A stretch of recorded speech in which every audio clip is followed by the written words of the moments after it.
Hi, and welcome to the Thrive Alcohol-Free podcast. I'm Dupe Witherick, alcohol-free well-being and transformational coach, and the best-selling author of A Cocktail of Clarity, How to Ditch Drinking, Embody a Joyful New Identity, and Thrive Alcohol-Free. This podcast will show you that being alcohol-free is not what the traditional narrative says. And even though alcohol is so ingrained in our society that it is okay to give yourself permission to stop drinking if you want to. And you do not have to wait until you hit rock bottom. It is certainly not boring, and I believe ditching drinking is just the start to living an extraordinary life. By getting rid of this one thing, it allows the doors to open to endless possibilities and opportunities. Each week, we will have guests on who are at various stages of the alcohol-free journey, from those who are curious to those who have been alcohol-free for years. We will also have experts on talking about different topics relating to alcohol and beyond. Through these conversations, you will discover what it means to thrive alcohol-free. Enjoy. Hi, and welcome to the latest episode of the Thrive Alcohol-Free podcast. I hope you've had a good week, and we're getting closer to Christmas, so I hope you're feeling ready and you might have your decorations up and the lights on and all of the rest of it. Or you might be a bit bar humbug and be waiting to the last minute and not really feeling in the Christmas spirit. But there's certainly lots of music going on, and I'm sure if you have taken a break from alcohol, you probably are noticing more that every time you walk into a supermarket, booze is everywhere. But I hope that's not triggering you in any way, and you're realizing that actually you're not missing out at all. You are only gaining from making this decision to take a break. And if you are curious about being alcohol free, maybe over this festive period, you think about potentially switching up some of your drinks with some alcohol-free drinks, because there's so many now, and actually the supermarkets do have a better range of alcohol-free options. So you might decide that that might be a way for you to go. And you may be thinking already of planning for January. And I don't know about you, if you're thinking about, if you're a New Year's resolution person, I prefer to think about intentions. But if you are thinking maybe dry January is it, dry January 2024 is the time when you are going to finally take that break, then I have something exciting to offer you. I am doing a 21-day challenge. As many of you know, and people who've listened to my story or read my story or read my book, you'll know that I took 21 days. I said I'd take a break for 21 days.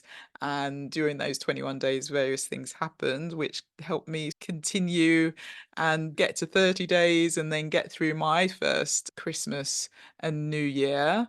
And then that went to 6 months and 9 months, and before I know it, it's been over 3 years, and I'm heading into my fourth Christmas and New Year. So I'm doing a 21-day challenge because of that, because I'm hoping that it may inspire you. And this is a guided 21-day challenge, which includes one-to-one coaching and group coaching in a safe and non-judgmental environment with like-minded community. So I'm offering that. It's 3 weeks of live group coaching, a one-on-one call with me as well.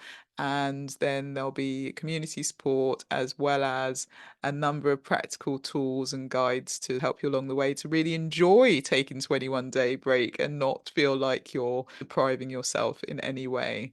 And so if you're interested in that, feel free to go to the link in the show notes. And yeah, and I look forward to hearing from you.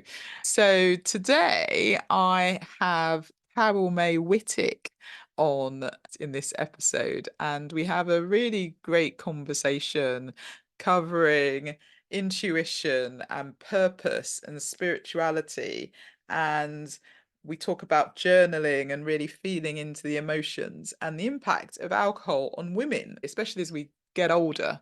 And so Carol Mae Whittick is a creativity and spiritual life coach and podcaster. Her unique and holistic approach to coaching helps her clients rediscover their creativity, design the life they desire, and experience a greater awareness of who they are as they awaken spiritually. So, in addition to coaching, Carol shares wisdom and insights with a broader audience as a dedicated podcaster.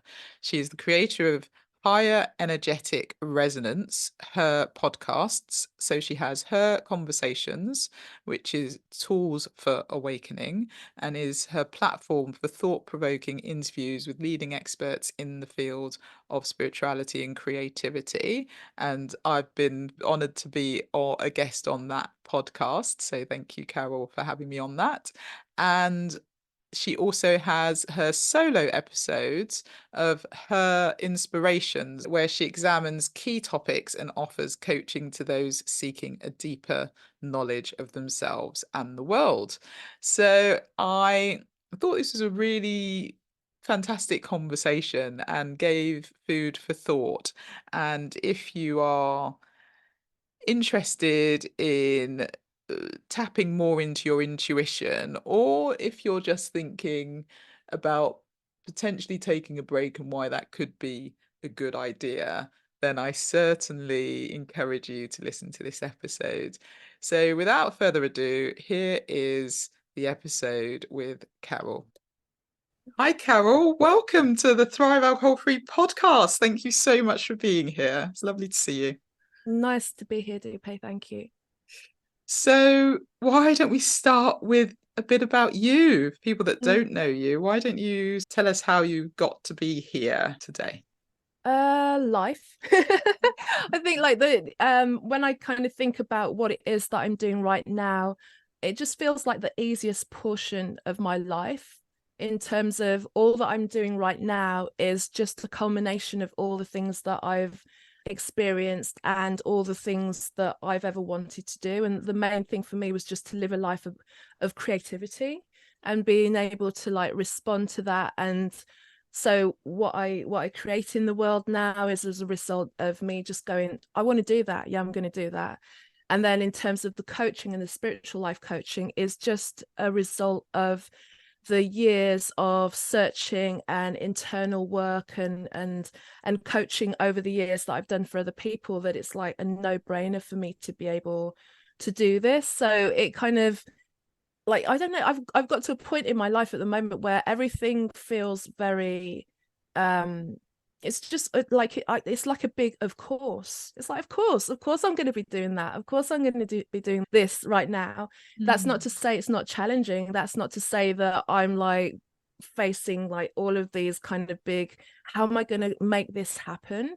But then I realized that I'm super qualified to do it, because all I'm doing is an expression of who I am and what I've been through and what I truly believe in. And that's why it feels so ease-filled to be able to do this. And what I try and then convey back to my clients and guide them through is to show them that everyone wants to know what their life's about. What's my big purpose? What's the message? What am I supposed to do?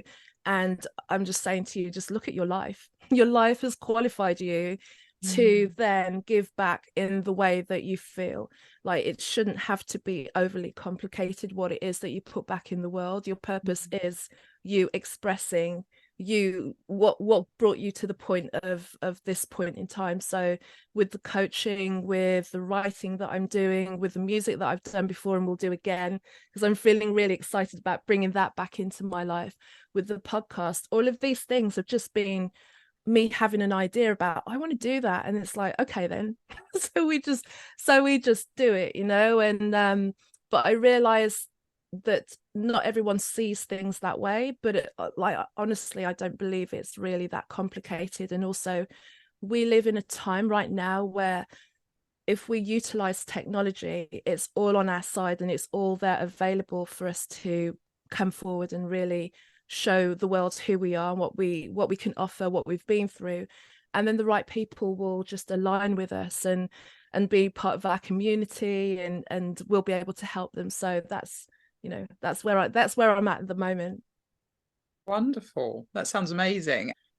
And can you tell me about your sort of alcohol journey and you're doing all of this now alcohol free, aren't you? And I Yeah. imagine that's what's Yes. enabling all the creativity that you talked about. But Mm. what was your alcohol journey like? And then how did you become Yeah. alcohol free? Yeah.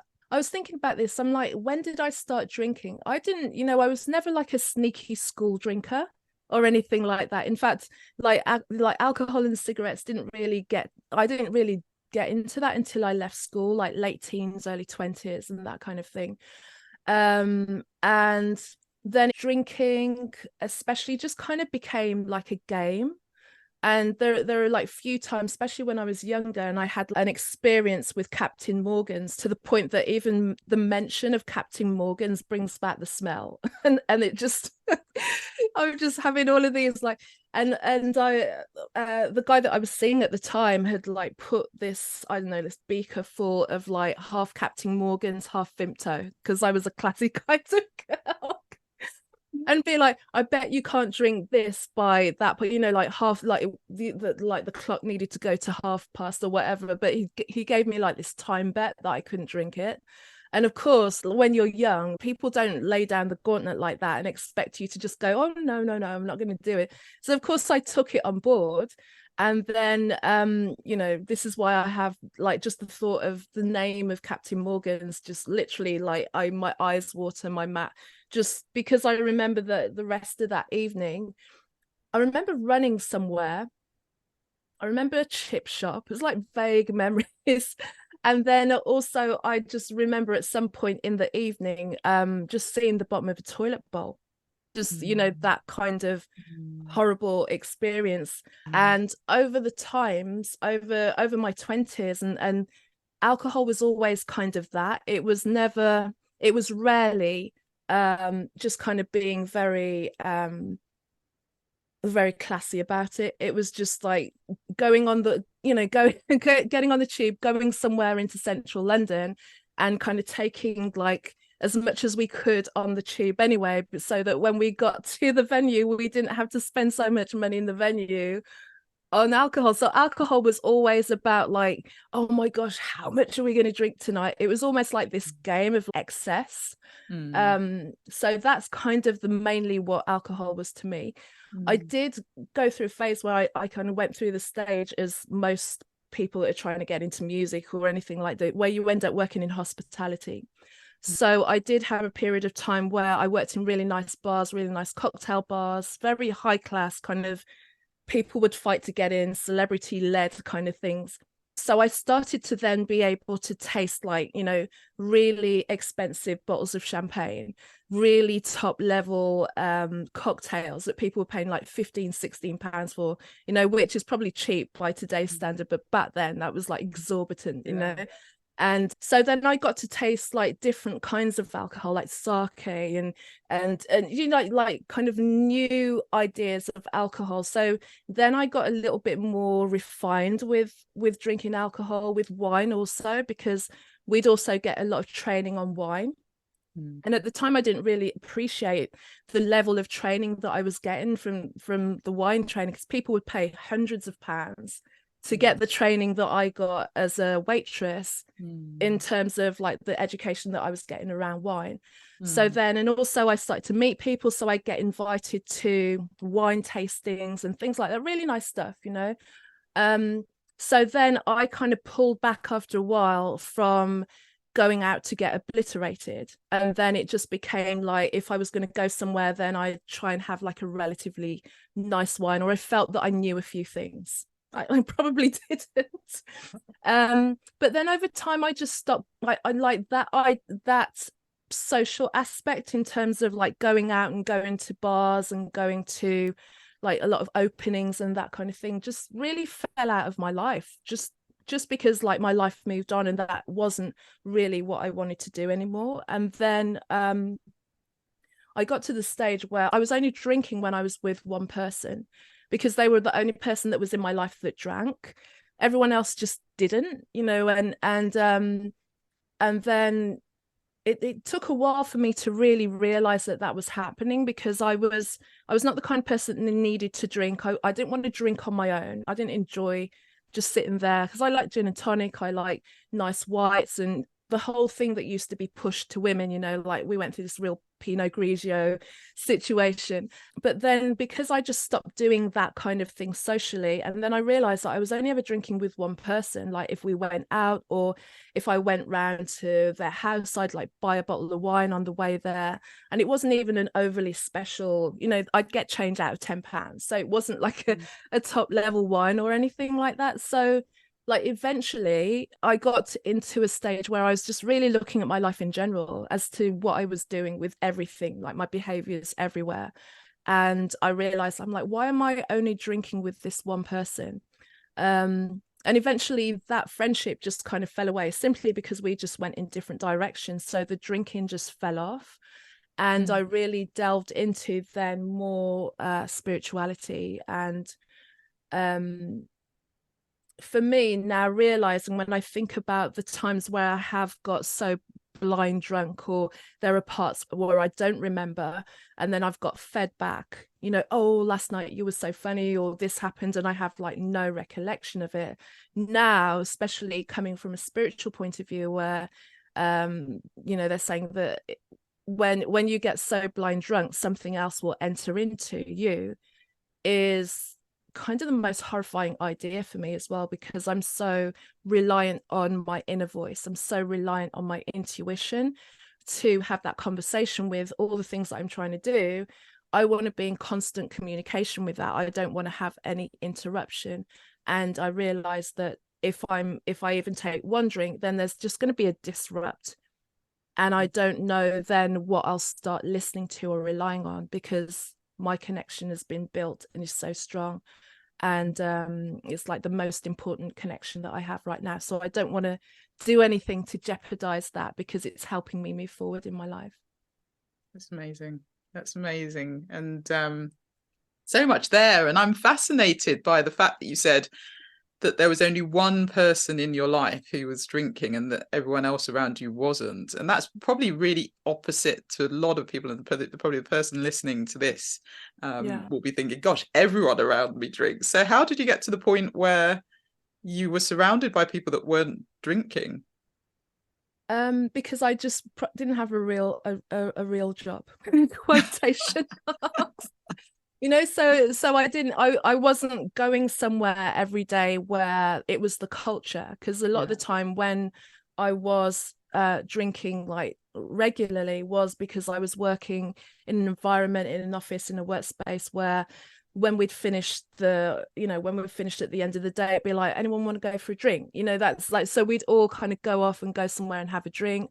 Or like there was one place, like the last kind of real job that I had, every Friday lunchtime we'd go and have a pizza or a pasta, and it'd be like pizza and pasta and loads of red on the table, and then everyone would go back to work in Friday afternoon, and you just sit there in a coma, you know, like the carbs and the alcohol, and you'd be useless. So I got made redundant from that job like 2008-9, around about the crash. That's kind of when it happened.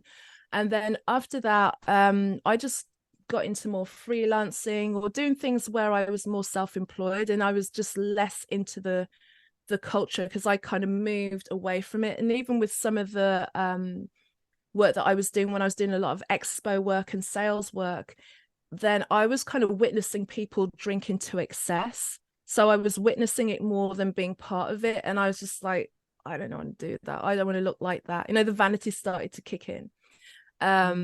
So because it was just I could see it being so disordered there. There were many people that were really relying on it to kind of take away the fact that they were so dissatisfied with what was happening in their lives.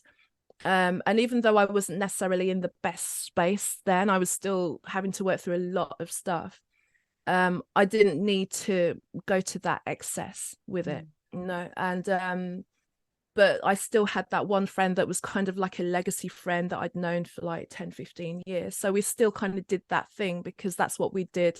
That's what we'd done when we were in our early 20s. That was the nature and the structure of our friendship. We'd go somewhere, we'd have a drink, we'd have something to eat, we'd talk, but I just wasn't doing that anymore. I was becoming really aware of my life, and I'm like, what am I going to do? And so I moved away from that and started to just have different conversations with people, and just it didn't revolve around drink. It didn't matter that I didn't drink, but no one even mentioned it, so it just wasn't there until I'm like, hang on, there's just this one connection.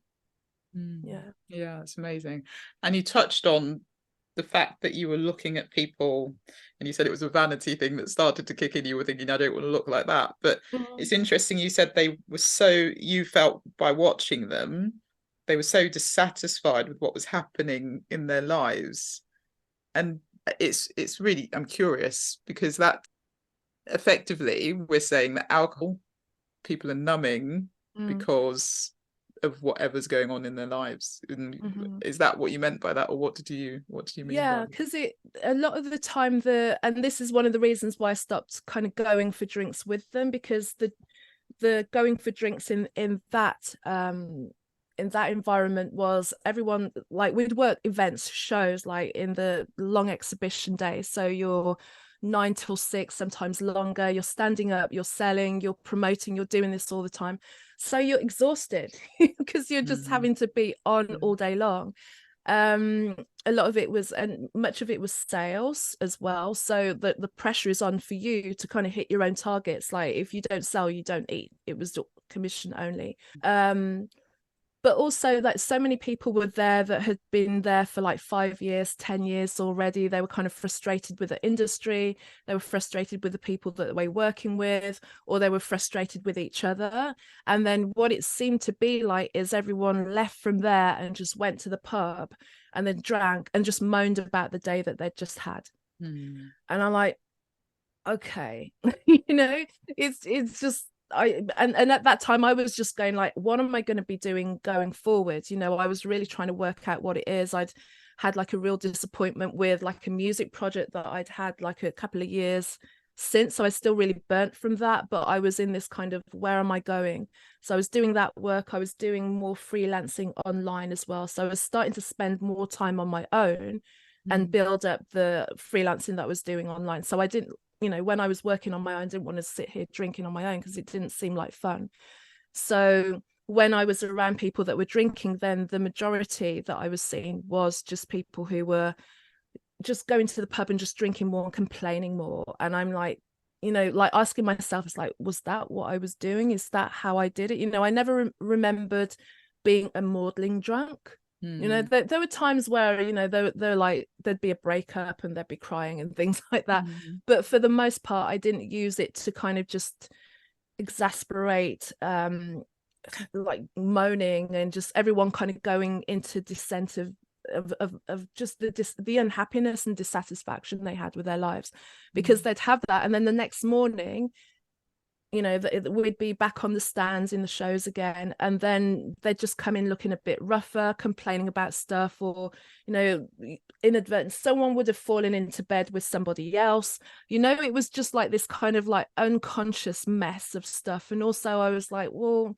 I'm kind of like in my early 40s now, this isn't a good look. Really, is this the way you want to play? Because I'm like, okay, as I'm moving into this stage of my life, like, do I really want to be that woman that's doing that? So it was kind of taking control and being very conscious of stuff, because I saw how it was just taking away people's awareness of the way they were behaving and the pit that they were potentially falling down into by not dealing with their things. And is that how you got into the work that you're doing then? Because you touched on spirituality and the fact that you feel that it was a blocker, and we had another guest on who talked about alcohol being a manifestation block, but it sounds like you've got a similar view, where the connection to your intuition, to your gut, is much greater now that you've stopped drinking. Yeah. And like the curiosity about spirituality and the spiritual journey has been lifelong. From I was a teen, I've always had interest in these like esoteric and spiritual ideas. So it's been a lifelong thing, but it's got stronger as I've gotten older, because it's just felt more relevant.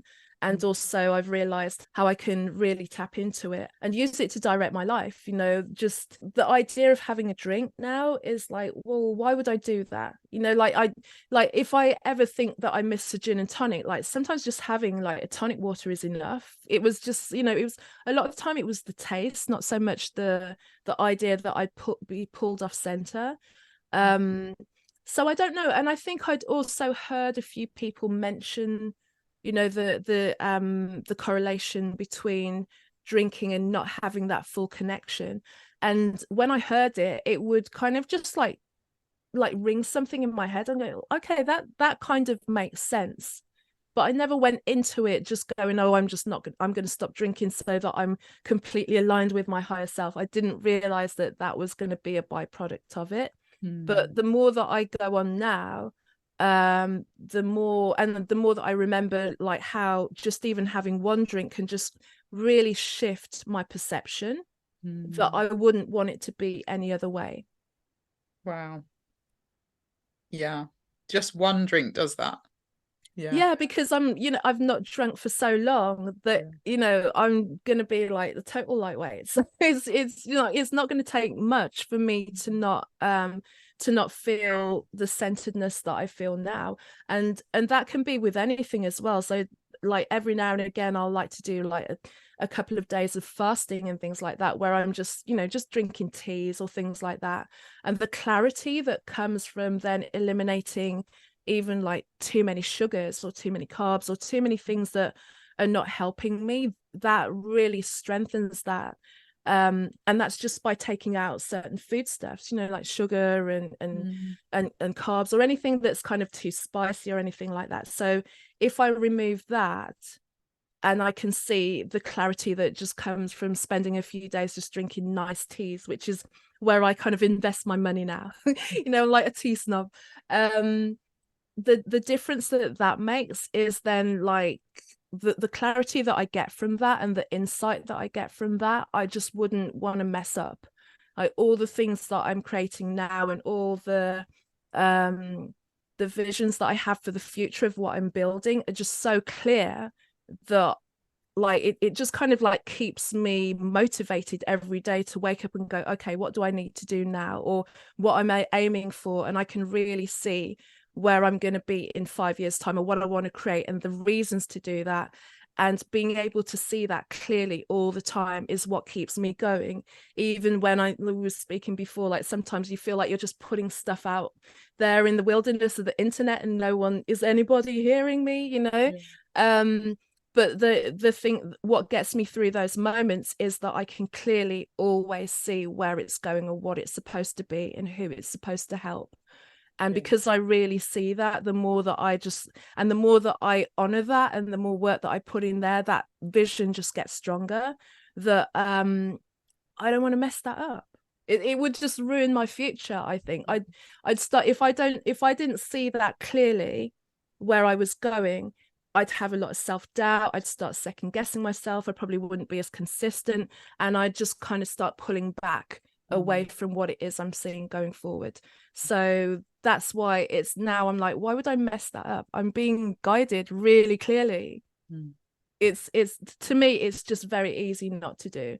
Yeah, it's amazing, isn't it? Because we put so much weight in this drink, don't we? This alcoholic drink, and we think it gives us so much. It gives us the confidence, it gives us the glamour, it helps us sleep, it relaxes us, and it's just not the case, is it? I think it's really quite interesting, all the things we've been told, the adverts we've seen and everything that sort of say alcohol is the best thing ever and you couldn't do life without it. You know, hearing you talk, it's amazing because clarity is everything. And the fact that you know and you were able to just see, you know, it sounds I'm not going to put words into it, but it sounds like it was a fairly easy decision for you to say to that one friend, that's it, I'm not going to be drinking, and then just not drink. Yeah. But the fact that you're now seeing such benefit and you have that clarity, I do think clarity is one of the key drivers. And then also being able to really hear your, really listen to your gut, listen to your intuition. It's Mm. just fabulous, isn't it? And Mm. and to your point, why would you go back to something that is not allowing you to do that? Yeah. And like when it comes to that friendship, I think I'm trying to work out how it just kind of fell away, and like it got to a point where it was clear that, we were not aligned on many things. There was no real support there. And I think the drinking, it was just a habit that we like, oh, when we meet up together and when we do this thing, and then it's like, what are we talking about? Because I was really starting to do some really just deep introspect, this deep, like, why am I here? What's my life about? That kind of stuff that maybe not everyone does or doesn't get to at a certain point in time.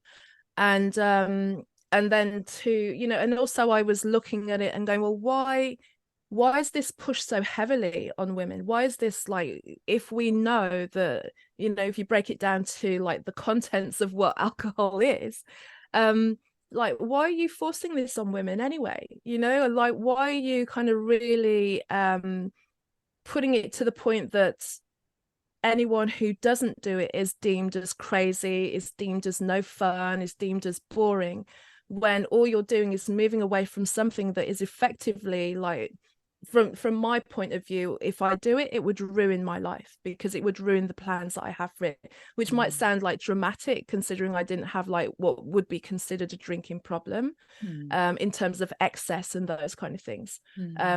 But for me, it would ruin the vision. So to me, it would ruin my life. So I always look at things, I ask questions, and it's like, why was that? Why were off licenses still open when everyone was locked down? And you're like, we can go down. Essential. Why was that essential when really what people needed was like things that were like going to bolster their health, as opposed to something that was going to strip them from their health or numb them from the reality that they were facing. And I've got a myriad of reasons why that happened, but just the obvious thing is, it's not like, people do not know what alcohol does to the masses. It's like, so why were you keeping that open? And then why is we're in the party season now as well, where there's just going to be more of this kind of unconscious behavior that goes on, and why is that continuously promoted when it's not helping anyone? And also, just for me, moving into like this new stage of my life, stepping into like what I call the second half. If I want to live for another 50 years, how is drinking going to help me? It's not, especially as a woman, like going through this change and menopause, like, you really don't want to be drinking at all. Yeah. It's not going to help you. But I know that because the majority of women really struggle during this period of time, that it feels like a crutch, of like, you say to them, don't drink. It's like, you're taking away that one thing that they feel that they can rely on. It's like one of the things that's actually creating more symptoms for them, especially when you really need to address what's happening in your body. You're going through all of these like hormonal changes, and you don't want to be adding like more toxins to the mix when you're trying to rebalance and work out what it is that's happening and clean up your life on all levels. This is the point of time, I think, that the things that we used to do when we were younger, all the junk food and the poisons and everything, need to be eliminated to as much level as they can be in this world where we can't get purity really anywhere, but we can do our best, by not ingesting these things. So as well, it's another thing as well, like there's the vanity aspect of it. I don't want to age any more quickly than I need to do. But then also I want to be clear. I want to just go into this period of my life. No, who wants to see a drunk old woman? Nobody, and I don't want to be her. So like there's all the reasons why it just doesn't work for me. Yeah, it's great to hear. And I do say to people, if life could be better in any way without alcohol, seriously consider taking a break for a period of time and see what happens, because you've just reeled off so many benefits and so many reasons why we shouldn't really drink. But I think it's if you've got that nudge or you've got that niggle, it's potentially your intuition trying to get through to you and saying to you, there's more on the other side of this. And that's Yeah. certainly what happened to me, you know, and I feel like it's it is holding women back. It does hold women back. And there, you know, I grew up with the culture of ladettes and Sex in the City, similar to Mm. you, I imagine, and it was all Mm. about how to glamorize women drinking, and that was what we knew, and that's what we Mm. were told to do. And so I do think it's a way of holding women back as well, Mm. which isn't great, right? So let's yeah, I think it's a really interesting concept. So why don't you tell us a bit more about the work you do then? I'm fascinated. Sure, thank you. So I've got the podcast, or I've got two podcasts as well, which you were kindly a guest on as well. So her conversations and her inspirations, and her is an acronym for higher energetic resonance. And that was something that came to me through my intuition and my creativity, in a long story, so I won't go into it now. But all of these things have come from me just following the breadcrumbs of inspiration that I get, which is like the more I lean into it, and the more that I give it weight, and the more people feed back and go, oh, really get that, or I really feel that. You're like, okay, this is what it means when you really lean into your intuition. And so also what I do is I do spiritual life coaching as well. And my take on spirituality, even though I've dug into many different modalities and practices, is for it to be really grounded, is for all of my clients to be able to develop their own spiritual philosophy. So whatever it looks like, it doesn't have to be to the extent that I used to do it when I was part of the Kundalini yoga group that I was for like 3 years.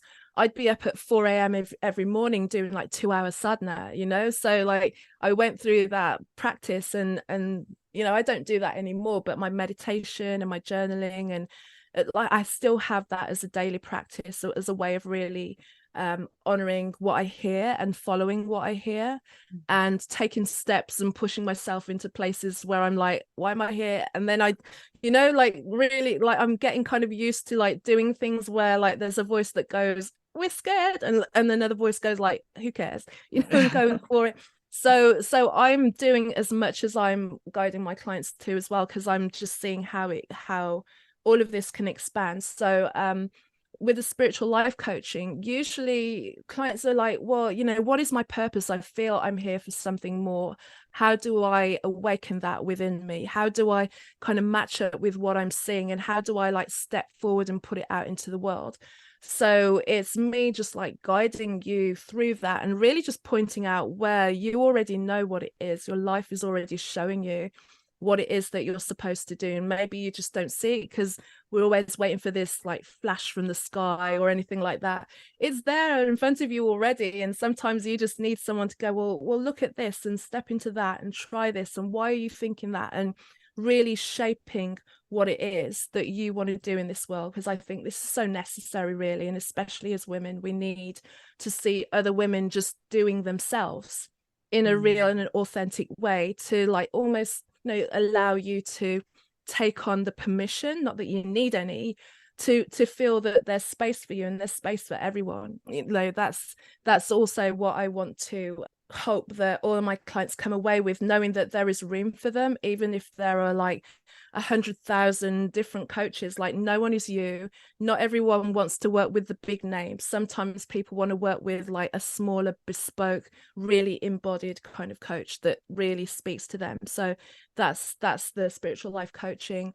I launched about a month or so ago a course called Your Awakened Voice, which is a voice course for people to use their voice as well. Because also I think as we're going out there and speaking, many people come up with, well, I don't like my voice, or I can't do this. And this is a voice course for people who are speaking. So podcasters, teachers, public speakers, or maybe you just want to be able to confidently express yourself in your life. You just feel like, you know, you're not in your body, you're not in your own voice. So it's bringing that up. So it's not just about the breathing and the vocal technique as well. There's a lot of healing aspects for you to really look at where those like limiting voices are coming from, seeing the vision of yourself, opening yourself up, finding your own vocal resonance on that as well. And on the 30th of this month, November, I'll be doing a live workshop as well. So that'll be like a real experience of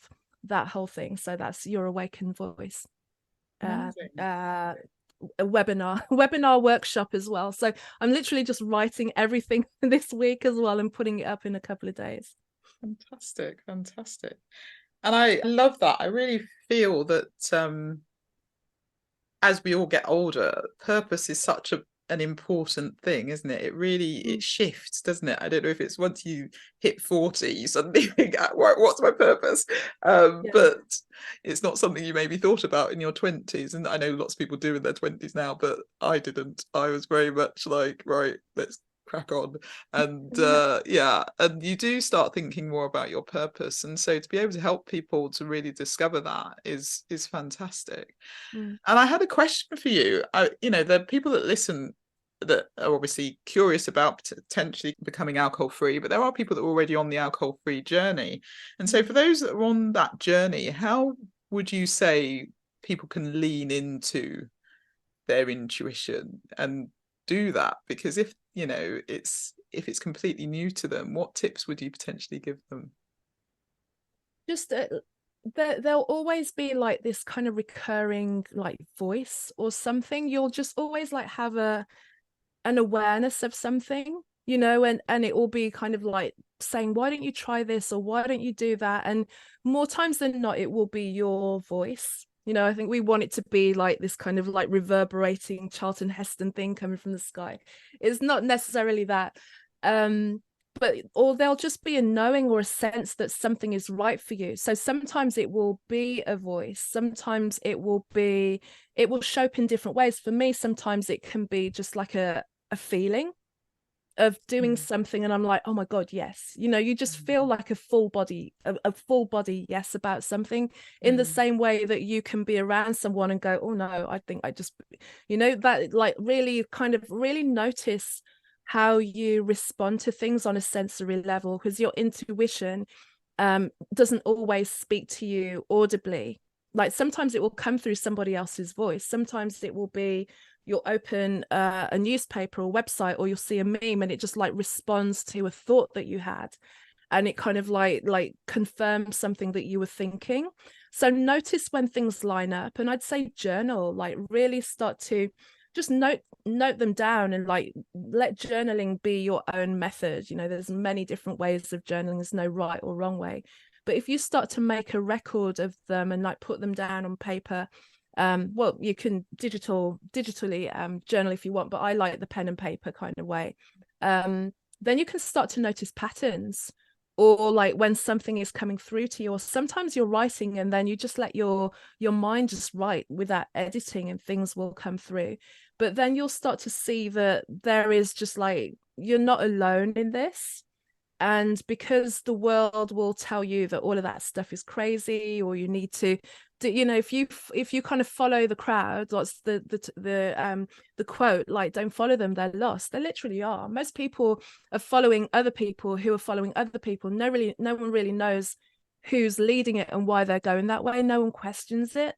Whereas I'm like, well, why are we doing this? And when, if you ask people why they do what they do, and if they're not able to give you like a full response, then I'd be concerned. If you're surrounded by a lot of people who really don't know what it is they're doing in their life and why they're leading their life, then if you want to have some meaning to your life, then they're not necessarily the best people to be around for huge amounts of time, because they're as clueless as you are, and it's, it sounds harsh, but it's a true, you become the circle that you surround yourself with. And if you're around people who don't know what they're doing or why they're doing it, and just drinking to kind of forget the fact that they realize that they're not really doing anything, then that's kind of like your fate sealed there and then. So it's like, I mean, ask yourself, do you want something more for your life? And stay in the question. just always being curious about like what is it, what does that look like for me, what does that mean? And you don't even have to respond, just kind of have your mind in a question all the time. um that works for me when I'm kind of faced with something I don't know what to do. I'm like, how am I going to do this? Mm. And I just kind of leave it like that. How am I going to do this? And then somehow I'll find the right information. It will just kind of work its way easily into my life. Like it just turns up. Just being in the question, journaling, listening, noticing what turns up in your life. And then the more that you see it and the more that you trust it, then you'll see that it works. And sometimes working out what your intuition is sometimes following it and it working out, sometimes you not following it and it not working out, and you realize, oh, that was right. Sometimes that's the way you learn, by ignoring the message. So those things. Yeah, I think that's really helpful. Being in the question's a really great one, isn't it? To just sort of write it down. And I do think you talked about unconsciously just scribbling, and it's the when you do the 3 pages in the morning and you just, Yeah. I'm trying to think of The Artist's Way, Julia Yeah, Cameron. Julia Cameron. Yeah. Exactly. And so it's that whole just unconscious streaming and seeing where you get to, and then actually asking the question. I've found that if I write a question down, Mm. it won't necessarily come to me straight away, the answer, but maybe when I'm walking or running, I'll suddenly have a thought and I'd be like, oh gosh, obviously, yeah, that's it. And Yeah. I do think journaling absolutely helps with that, and just asking the questions and not being afraid to not know the answer straight away, Mm. being patient with the answer. Yeah, yeah. And it's that limbo situations, that limbo period of like asking the question and just being like, okay, it's just going to turn up. In the beginning, it's like it feels really unnerving because we're in an instant gratification, instant answer. Google it and it'll come up in seconds, and you'll get multiple versions of a response. But when it comes to your life, it's like just being expectant. And the Absolutely. more that it comes up, is the more confident that you'll be. Like, okay, I know it's going to come. It will, because it Mm. always does. And the more that you get confirmation of that, and the more you see it play out, then the more you can be relaxed about your life, even when it starts to kind of take a left turn and go into like things that we have to go through that are not necessarily the most comfortable. um is to then be in the question of like, okay, how can I get through this? I know that I've been through hard times before. What am I to learn from this? And trying to really just stay in the question of what is going on, and allowing yourself to feel as well. I think when it comes to things like alcohol, and we use alcohol to numb our emotions, all we're doing is really just pressing them down further into our body. And if we don't allow ourselves to feel the emotions, especially when they're hard emotions, and allow them to move through our body, they'll actually move through your body way quicker and with less pain if you just allow them to kind of go through that moment, as opposed to try and suppress, because Mm. ultimately any unchecked trauma, any unchecked emotion is going to pop out somewhere down the line, and it will probably be some sort of like condition, disease, behavior that or some kind of shadowy behavior that goes on. So when things are hard, it's, even though it'd be easier to just have a drink and kind of like forget about it, but like the easiest way through it, the only way out is through, right, is just to let it go through that, like cry it out, beat it out, whatever you need to do, and try not to fall back into any pattern of suppression, because ultimately that'll be the way to kind of get to the other side of it much quicker.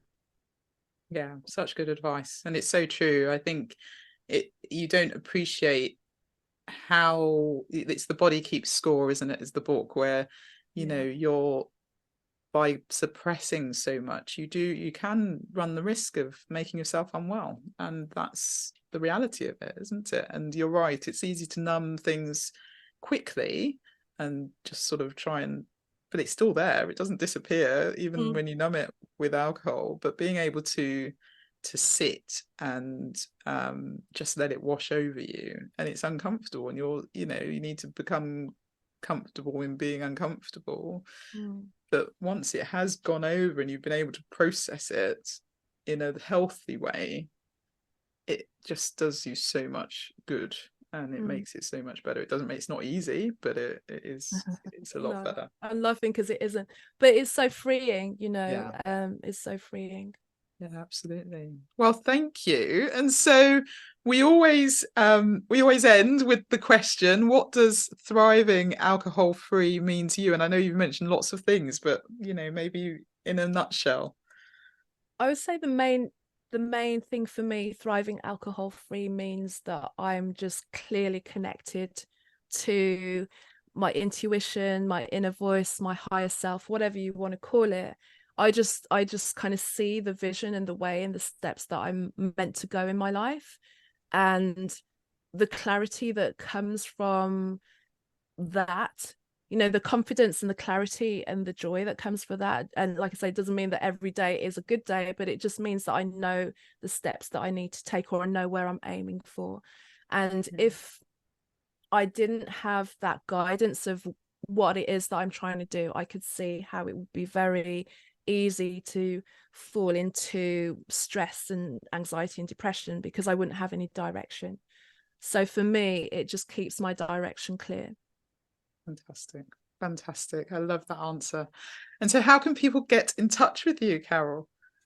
The best way, I would say, is to go to my website. So it's carolmaewhittick.com, CarolMaewhittick.com. And then everything is there. You can kind of go in all the different directions from that point. Brilliant. Thank you. So any final words of wisdom you want to share with the audience? Just lean into that voice. Like, your purpose isn't complicated. Like, just look at what your life has shown you and what you've been through. There's something that you've done that's unique to you and the way that you deal with it, that you can turn around and guide others. I mean, look at what you've created just as a result of your own experience. And there's so many women and men that I speak to on my podcast all do so many different things, but the story is just the same. They went through something, they turned it into something, and they're giving it back to the world. So it's just there, it's in you already. I love that. Brilliant. Well, thank you again for being such a wonderful guest, Carol, and appreciate all the wisdom that you've shared. And so I'm sure we will no doubt speak again, and thank you so much. No worries. Take care of yourself.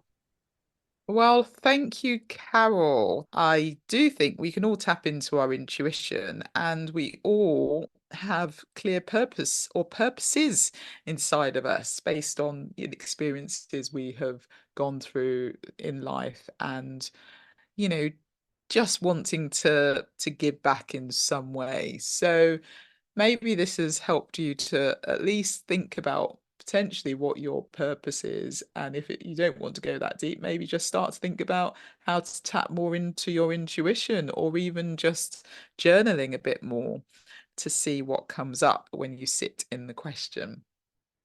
So I do hope you've enjoyed that episode, and as I mentioned earlier, if you are already thinking about January and planning for that, and you want to take a break during dry January, why not take my 21-day challenge? As I mentioned, you can find more details on that in the show notes.